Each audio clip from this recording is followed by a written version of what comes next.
નમસ્કાર, real power ન્યૂઝમાં આપનું હાર્દિક સ્વાગત છે। સમાચાર મળી રહ્યા છે પાદરાથી। પાદરા નગરમાં શુભમ બંગલોઝમાં આતંક મચાવનાર કપિરાજ પાંજરે પુરાતા રહીશોએ રાહતનો શ્વાસ લીધો।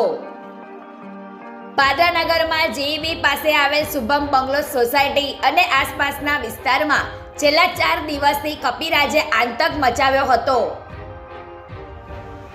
જેના કારણે સોસાયટીના રહીશો ખૂબ જ પરેશાન હતા। કપિરાજ લોકોના પાછળ દોડીને હુમલો કરતો અને કેટલાક લોકોને ઘાયલ પણ કરી નાખ્યા હતા। સ્થિતિ વધુ વકરતા સ્થાનિકોએ પાદરા પ્રાણીજીવ રક્ષક સંસ્થાનો સંપર્ક કર્યો હતો। પ્રાણીજીવ રક્ષક સંસ્થા અને વન વિભાગ દ્વારા આ વિસ્તારમાં પાંજરું ગોઠવવામાં આવ્યું હતું।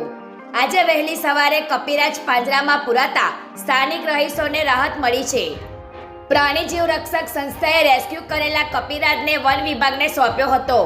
ગૌરવ પટેલનો report, real power news, Padra. મારું નામ પરમાર મિલિંદ। હું પાદરા પ્રવીણ મહારાજની પ્રાણીજીવ રક્ષક સંસ્થામાં વન્ય બચાવ જેવી કામગીરી કરી રહ્યો છું।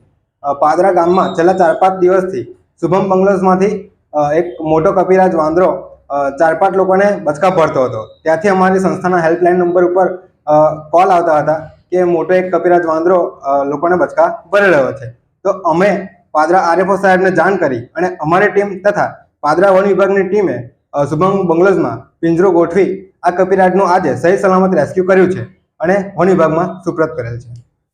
ગુજરાતી સમાચારો ઘરે બેઠા નિહાળવા માટે રિયલ પાવર ન્યૂઝ ચેનલને લાઈક કરો, શેર કરો અને સબસ્ક્રાઇબ કરો।